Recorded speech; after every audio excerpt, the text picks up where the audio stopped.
Hey there, fellow metalworkers, Rhadamant here. Thank you for tuning in to Vintage Story, episode 80, Plated. So the other thing that we need to make is the iron door. So the iron door is a whole lot of iron plates, and each iron plate is 2 iron ingots, so 2, 4, 6, 8, 10, 12 iron ingots, and that means I need to work some blooms. Luckily, we have a Helvhammer to help with that.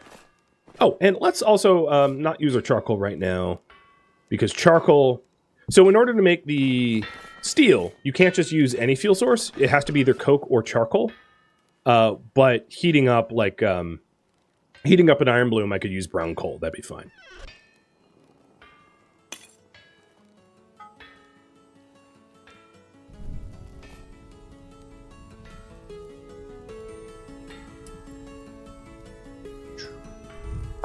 And then the coke door, coke oven door is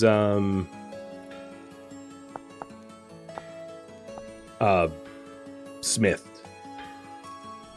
Let me look up the material. I think it's just a plate. I've only ever made like 2 or 3 of them for the other ones that I've constructed.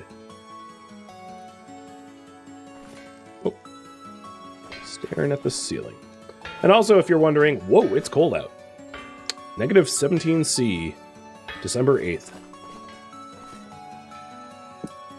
It's a chilly day.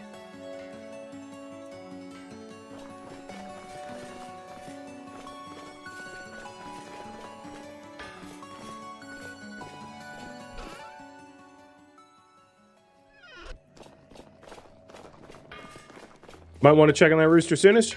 You are correct. I'll put 1 bloom in and then run over the rooster. It also seems like I'm like minimum wind now that I'm actually trying to work the blooms. Because, of course. Why? Of course.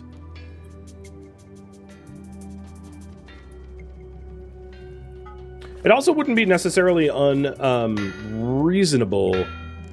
Oh, the wind just picked up. Making a batch of copper for chests, because that is a recurrent requirement that we've had that I've not met. So that would mean, you know, setting up a little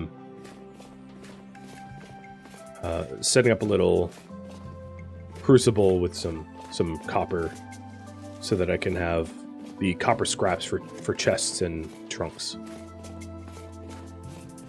If I'm tending the iron, you know, it might as well.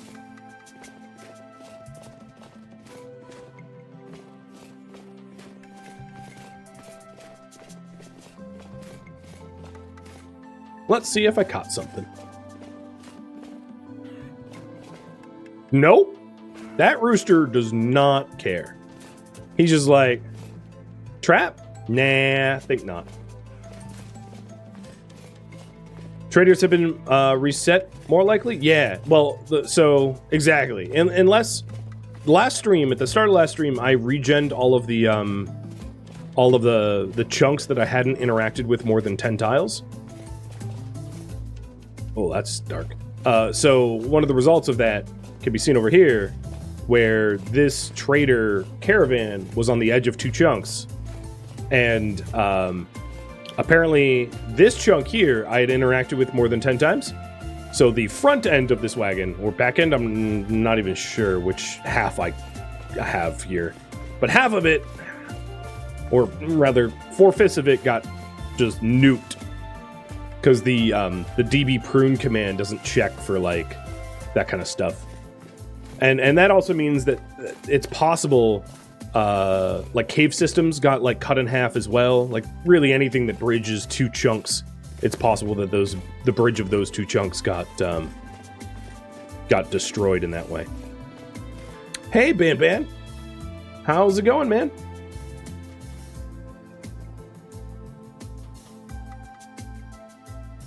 What were you up to? Contraband police? Oh yeah, that's right. I saw you playing that earlier. 0/7. Lucky you. No pink today. Well, welcome, Ban and Ban Raiders. Always a pleasure to have you guys here. If you're wondering what I'm working on, I am working on burning my hands with a hot ingot. I'm working on trying to build or trying to make steel for the first time in the game, which is honestly kind of momentous. It's a huge undertaking and a huge project, so you've come at a pretty cool time. So I am in the process of working my iron blooms to make iron ingots, all the while maybe making some other things on the side with my smithy. So, man, did you get a lot of contraband today?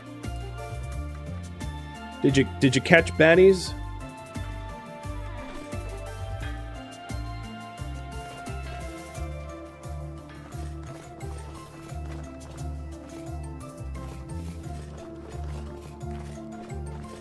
Yeah, there's a lot of it's funny that you mentioned Star Sector because I'm going to be marathoning that this weekend. But yeah, there's a lot of like non-Steam games that don't get the proper love that they deserve, as because they don't have the they're not like on Steam, and people easily forget stuff that isn't in their face like that. And yeah, this is really a gem. Can you say what I do in this game? So it's a voxel-based survival game, kind of like Minecraft, but with a lot of like mechanics. So this is a really good example. This is a helve hammer or a tilt hammer. They have different names, and it is hooked up with like gears and axles. And then if I ascend my lovely stairs here, you can see it's actually powered by a windmill up there. And that took like 50 hours to build or something like that. I mean, it's a ridiculous, huge undertaking of a project to give you an idea of scope.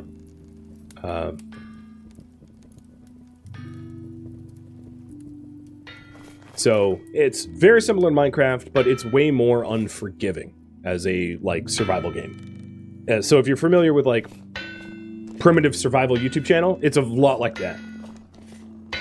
When am I playing New Cycle again? I have no plans to. But all the content that I streamed from that already is on will be airing on YouTube.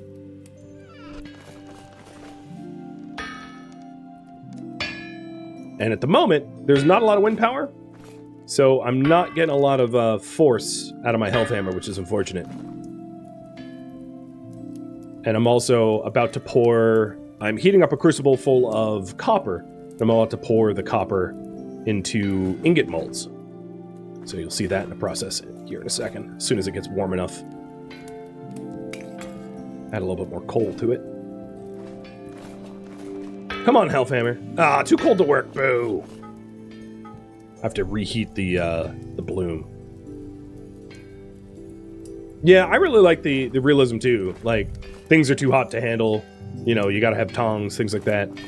And it's what I will say is like, and I'm sure you get this a lot as a content creator, Banlish, but like, what I will say is a lot of the times people will get so pedantic about the details where like, you have half of the community demanding like more sort of like, how to describe, more minutia and details.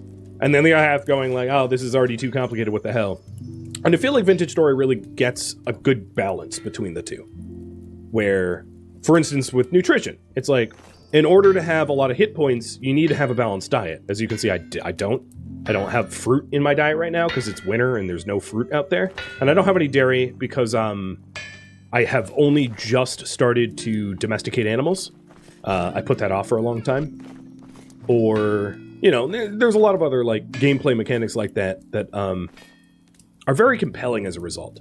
All right, so here's my lovely crucible. And pouring it into the ingot molds.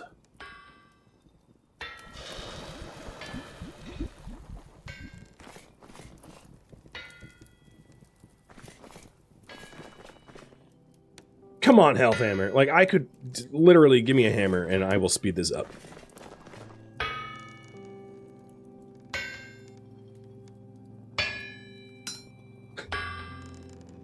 You did it! All right, so now we take our 2 ingots. I put them in to average out their temperatures. And create a... Oh, good. Wind's picking up. An iron plate.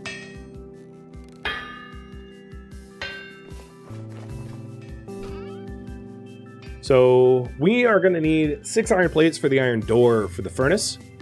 So this will be plate 1, plate 2, 3, and 4. So then I need 5, plate 5, plate 6. Come on, let drop 2. There we go. So these are the iron blooms that need to work, and these are the ingots that I need to heat up to form into plates.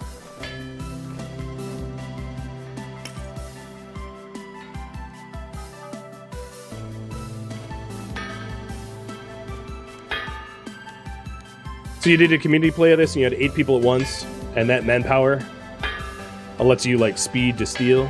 Yeah, I mean that's a huge part of the game. Is a lot of the there's a lot of components that take grind, if you will, you know, like resource gathering, and the more people that you have for that, the faster it can be done. Obviously, you know, the same as any community-based game like Project Zomboid. It's like, hey, you want to stockpile an enormous amount of food, just have a lot of people.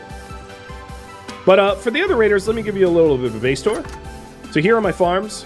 Because it's really cold out, they're not really producing anything right now. They're just sort of left more or less empty. Here's my apiary. The bees are hibernating for the winter, so they're not really doing anything either. I have yet another farm on the other side. Then... Alright, this plate's almost done, so I'm going to start heating up these ingots. There is a root cellar mechanic to the game, yes.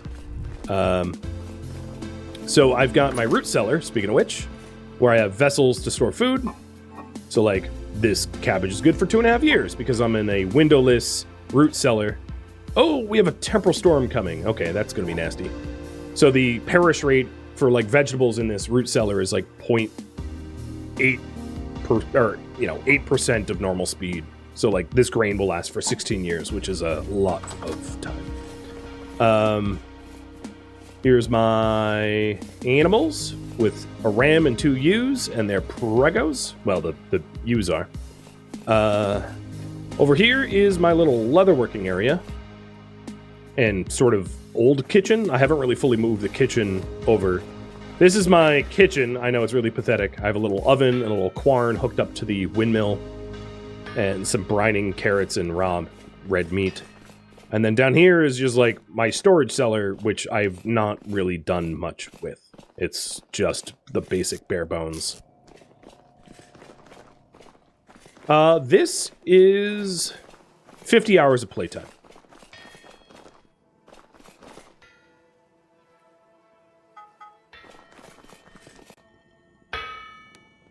Or like 52 hours. All right. These are still too soft to work. Although I'm going to have a busy anvil anyway, so I'm not going to be able to work those into... So what I'm doing with this copper is, in order to make a chest, I need nails and strips. So I'm planning on making these copper ingots into nails and strips for chests, because I need more chests for storage.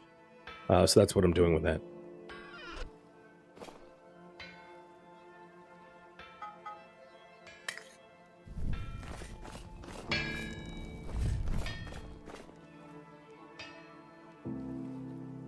I'm much more focused. I have a very nice windmill. Honestly, my windmill is pretty hideous. It's just very functional. I had just last stream, like, put a ladder inside so that I don't fall, because I had one hilarious fall where I just, like, fell to my death. But, yeah, so it's just a... You have the main power axle all the way up to the rotors up here, and that's it. And I just enclosed it so I don't, like, die constantly. Does the game have wire drawings for round nails? It's sort of wedge nails. You don't really get round nails. So the nails and strips here are definitely smithed nails. They're not like you know, machined nails or extruded nails or whatever. As you can see, maybe I should pick a different material so you can see. They're definitely blacksmith nails, which is a really nice feature, I suppose, that it's not. Because it used to be, way back in the day, it was not... nails needed a blacksmith to make, and they were very expensive as a result of the labor included. So people would often, like, burn down their houses to recover the nails, which sounds crazy. Am I missing a plate? I am. I'm glad I remembered that I was missing a plate. And then, if you've ever heard the terminology dead nail is where you, like, mostly for doors, you would, to attach hinges and whatever, you'd fold the nails over and make it so that you couldn't really use it as a result.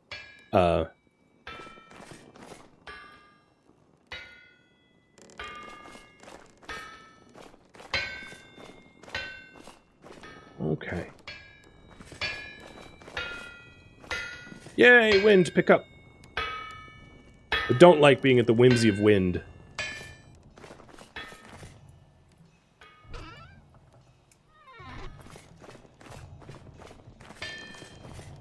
Yeah. Making nails was a major part of the busy work done by journeyman blacksmiths at one time. Absolutely. I watched a video about, in France, there is a sort of a project to rebuild a castle using medieval era technologies. It's so fascinating to watch, and they have like full-time smiths working on the project in order to create nails and other things required for castle building. Plate 4.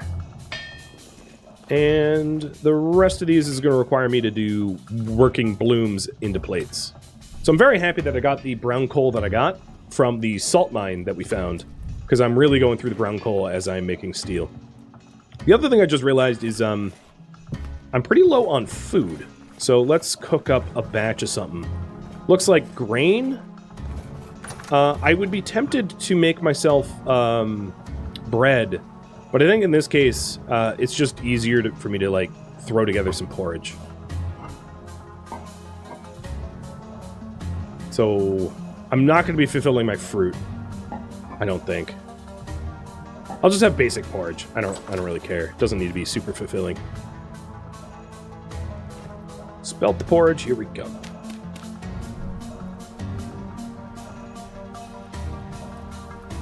The Quarn is connected in stealing power. Yeah, technically that is true. Not a lot of power, though. It's not... But I suppose I could disconnect it for the sake of the health hammer. I could just do that here. Boop. All right, now the Quarn is no longer powered because I cut the axle.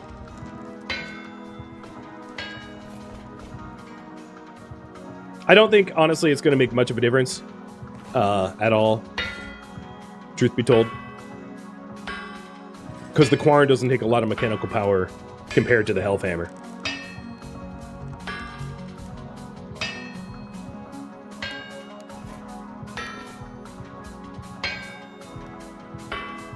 Okay, plate number 4.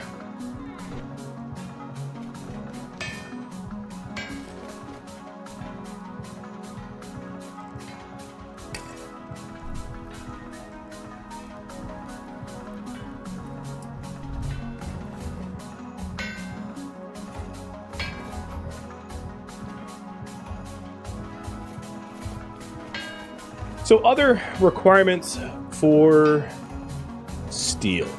Let's think about that real quick. So we're going to need the quartz and bauxite at some point. I know where bauxite is, but we're going to need to make a run out to bauxite. In the process of making the run out to bauxite, it will also be wise to do some hunting, because I'm going to need some fat in order to make a pulverizer. So that's another part of the equation.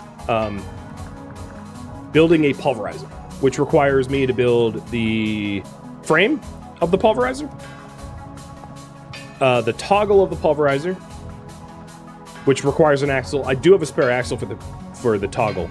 And then the pounders. And then I'm also going to need pounder caps. If I could spell. So I could do iron pounder caps. So the pounder caps, depending on the tier of the pounder cap, it limits what you can crush in those pounder caps.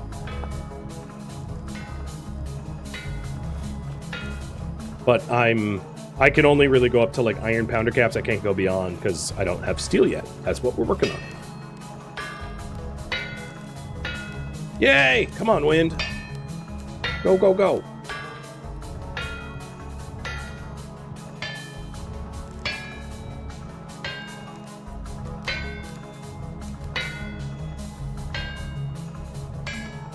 I suppose I could like I could try to hammer alongside, but I'd be worried about making mistakes, which is why I have not been attempting to hammer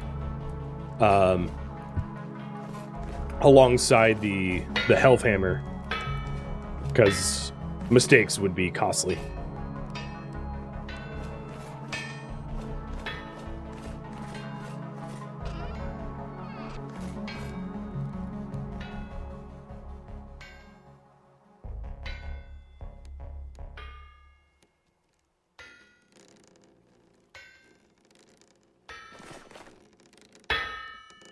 After this next plate that I make, I'll check up on the rooster, see if he's taking the bait. That rooster is proving very resilient. Plus, I also have a temporal storm coming. So, you know what I might do? I might, I wonder if the porridge is done. I might travel to where the bauxite is during the temporal storm, because, oh yeah, it's done. Because being on the move is going to make the temporal storm easier to deal with. Because what I find is, like, standing still and being in your base or whatever, like, the drifters are obviously going to swarm you. Whereas, like, if you're running around during a temporal storm, you're constantly just outrunning the drifters. And it doesn't really matter. Like, you don't have to do as much combat, so... I think that's the plan, is to work on the, making some of the materials for steel making, and then as soon as the temporal storm hits us, which a light storm was approaching, as soon as it hits us, I will try to max out on food. So what I might want to do is like fill up my my bowls of meals now ahead of time, so that when it comes time to trying to avoid the temporal storm, we have the materials we need. So that is plate number 5. So then just 2 more blooms.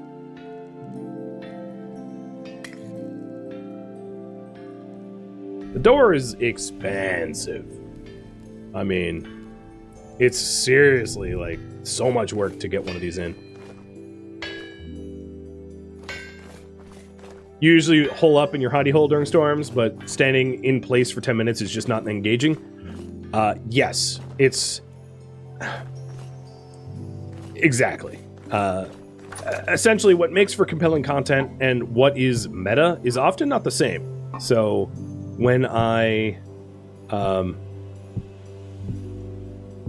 on. There we go. When I'm, streaming, you know, I'm making sure that, I'm not just doing the meta whatever, because it's... Oh, why is that on fire? I wasn't ready for a new meal. Ugh, I guess it was still hot.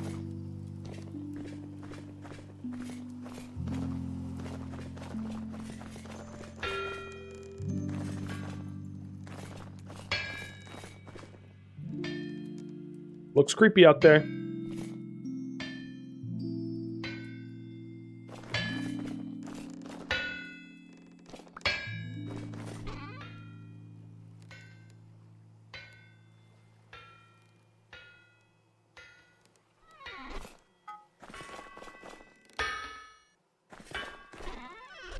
And the last bloom required for the door.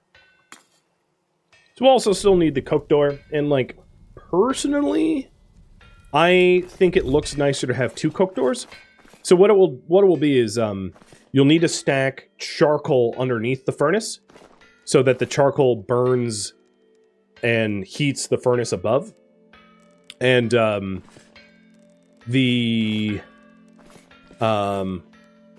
get access to both sides of charcoal, because it's a 2x1 stack of charcoal, so there'll be charcoal stacked on both sides.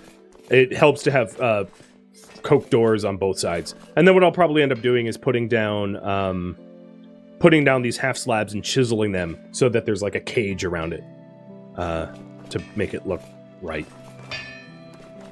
It also might make sense to move the charcoal crate here in this little cubby hole, because we're going to need to fuel the furnace somewhat regularly.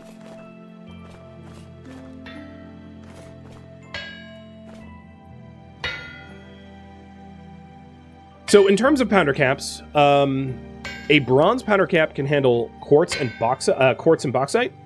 The olivine requires a... Oh, no! Okay, it's struggling. The olivine requires an iron powder cap, which is made from... It's a gem that you find in periodite. So, olivine here can be found in periodite, and that occurs in periodite rock. The prospecting pick will not detect that stuff, so it's, unless you do a lot of caving and cave exploring, it's kind of difficult to get olivine unless you get lucky. So I usually don't go out of my way to have a to do the tier 2 refractory bricks. So the way it works is tier 1 refractory bricks made of just bauxite and quartz have a 10% chance to break every time you run a batch of steel. And then if you add olivine to your refractory bricks, you have a 1 in 20 chance to break. Or rather 5% of your blocks have a chance to break during every run of steel. And then if you manage to use ilmenite, you only have a 0.1% chance, or a 1 in 1,000 chance for your refractory bricks to break. So what ends up happening is you'll stick your 16 iron ingots in here. Oh, the temporal storm is about to hit. Stick your iron ingots in here, layered with coal, or charcoal, or coke. Close it up, put the lid on, and then stick a whole bunch of fuel sources down here of charcoal or coke, and light it up. And then after the entire process is done, some of the blocks here, as you can see in this like shadow mode, will break, depending on whether they're tier 1, 2, or 3. So, you can definitely get away with just tier 1 refractory bricks, especially if you don't mind mining extra bauxite and quartz. But it does become more expensive to you know, if you're doing a lot of runs of steel, you might want to consider going to olivine or ilmenite. But ilmenite requires steel pounder caps, so you can't, for your first batch of refractory bricks, it's impossible to... Oh, yeah, here we go.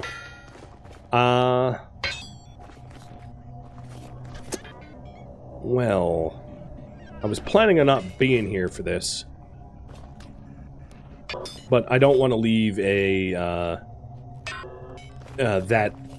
on the stove in process. So I'm going to prepare to depart. And then as soon as that... Oh. Where are you? Hello. As soon as that iron ingot is done, I'll stash it and head out for the bauxite.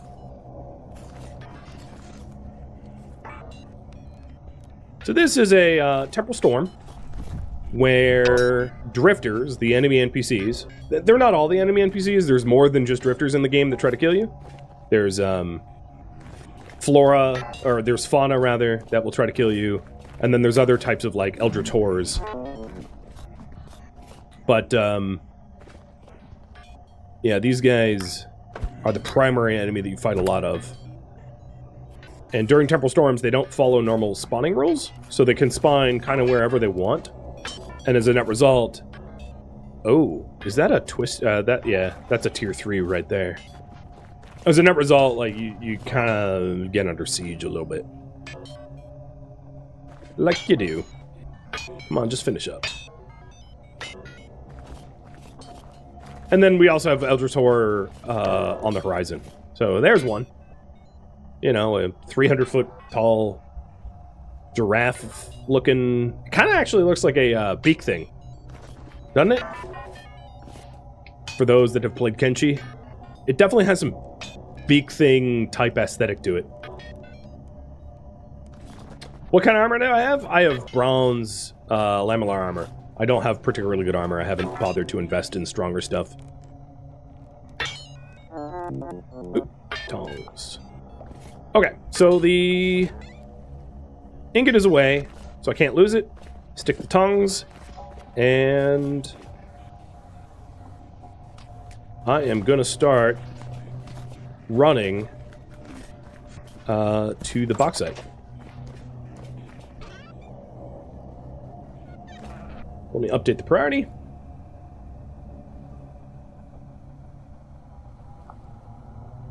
Now, the only thing that I have to consider here is iron pickaxe. Do I have a spare pickaxe anywhere? Because I might not want a half-used pickaxe. Oh boy, oh boy. I don't have a spare. Okay, so I think what I'm going to do is make a quick iron pickaxe before I go. So I'm, if you're wondering, I'm just disabling the health hammer so it doesn't interfere with me smithing on my forge. I'm going to take this... that's going to burn me. I'm going to take that hot ingot, warm it up a little bit more, and make a pickaxe out of it. Because I wouldn't want to get out to the bauxite and not have enough pickaxe durability to actually do the work that I need to do, because it is a rather far run. It is not close at all. Also, like, this light temporal storm is, because it's a light storm, not like a heavy one or whatever, it's been kind of leaving me alone. And no, I don't have a clutch yet for this, because clutches and transmissions cost fat and resin, and I don't have spare fat.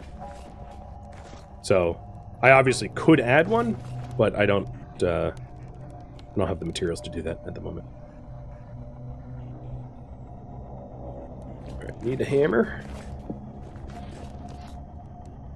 So this is iron smithing, if you haven't seen it before, where you can hammer out the things you want to make, voxel by voxel, keeping in mind that mistakes that are made can very much screw you.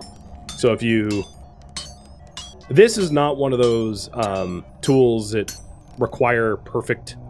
But there are some patterns that require you not to make errors, because you have to then remove the excess metals, and if you like misclick and remove too many excess metals where there's not enough metals to actually complete the pattern, rip, is all I'm going to say. Alright, let's get... Don't touch me. Let's get a stick to complete the pick.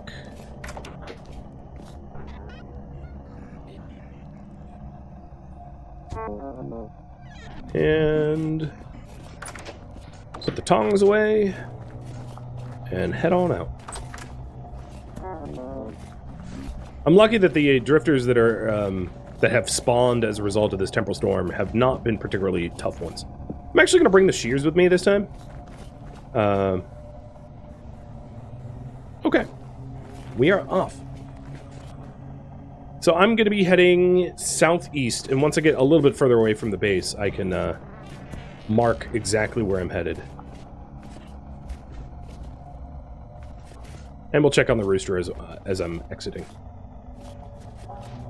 I found olivine in the Howlite Cave. I did. Or at least I thought I did. I think I found peridotite possibilities, but I don't think I actually fully found olivine, unless I'm mistaken. I never actually saw it myself. There was like a chunk reading that peridotite was like in the area or whatever in a node search, but I don't remember which node search that is. So unless you know, it'd be very really rooster, really okay. That's cool. Just starve down there, I guess.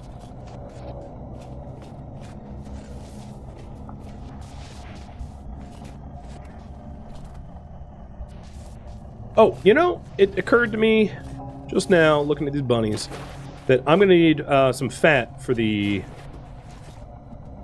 Oh, temporal storm is already raining. I'm going to need some fat in order to make the pulverizer, so... When in Rome. Ow, stop it. These are tainted, so they do a bit more damage. As you can see, my health pool is plummeting. But I have some healing on me.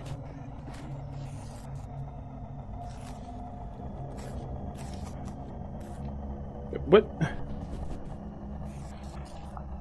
Go. Having real trouble skinning this thing. Okay, it's worthless. I'm not sure what that was, but it disappeared. Alright, storm is over. But I do think that, like, storm or no storm, heading to the bauxite now makes the most sense logically. So let's go ahead and mark that on the map. Or pin it, rather. So I can run towards it. Whoa!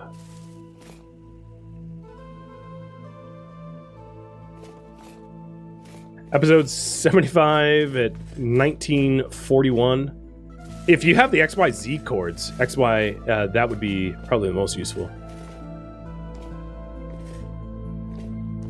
Another thing I could do, which isn't a oh god. Oh god. Which isn't a terrible idea, is just to prospect on the way over, because I did do a chunk regen, bringing up my chunks to version 1.19, and as a result of that, the prospecting might be different. If I'm lucky. Not super crazy about the whole I have to like dig through grass and snow every time I want to skin something. Come on.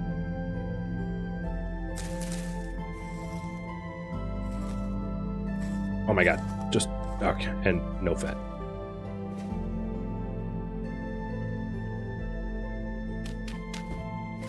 Well, thank you for the XYZ chords. So if I want to go looking for olivine, I could try that.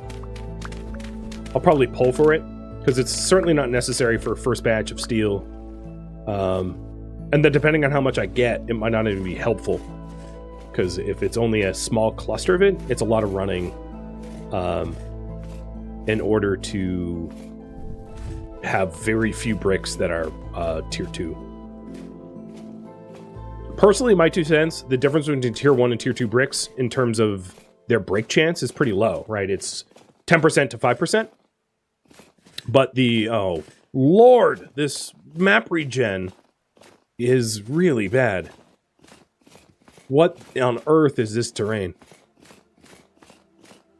So, my point that I'm trying to make is, like, I don't find that tier 2 refractor bricks are worth the materials, whereas,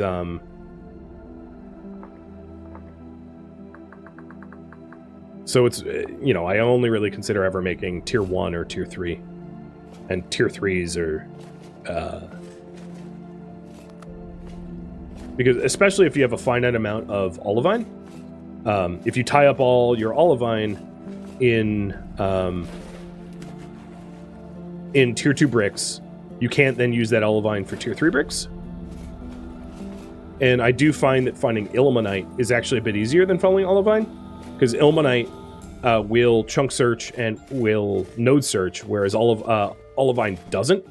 So you can actively search for ilmenite a little bit easier than you can olivine.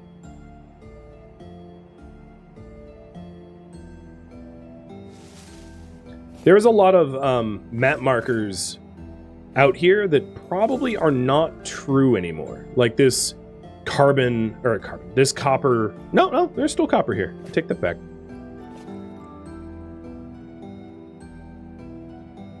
But yeah, it's possible that a lot of the map markers that I have out here are referencing things that got regened.